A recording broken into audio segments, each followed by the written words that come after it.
नवाही चक 329 रसाला के रहायशी मुश्ताक अहमद, मोहम्मद इसाक, मोहम्मद फरियाद और मोहम्मद रियाज के वालिद हाजी आशिक अली के चचा और सहाफ़ी मोहम्मद आसिफ हुसैन राना के दादा जान मरहूम के इसाले सवाब की महफिल का आगाज़ तलावत कुरान मजीद और नाते रसूल मकबूल सल्लल्लाहु अलैहि वसल्लम से हुआ।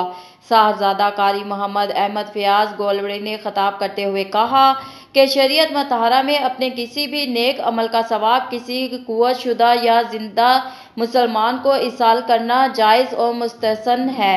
इसाल सवाब के लिए ना किसी वक्त को मुअय्यन करना ज़रूरी है, बगैर किसी कैद के जब भी चाहें कोई नेक अमल करके मैयत को इसाल सवाब कर सकते हैं, चाहे कोई सदका करे या मदरसा और मस्जिद बना दे, कुरान पाक की तलावत करके सवाब पहुँचाए।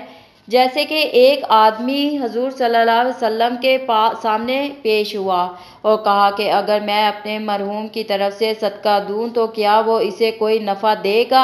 तो आप सल्लल्लाहु अलैहि वसल्लम ने फरमाया, हाँ। इस आदमी ने अर्ज़ किया कि मेरे पास एक बाग है, आप गवाह रहें कि मैंने ये बाग इसकी तरफ से सदका कर दिया। महफिल पाक में इलाके की सियासी और समाजी शख्सियात ने शिरकत की।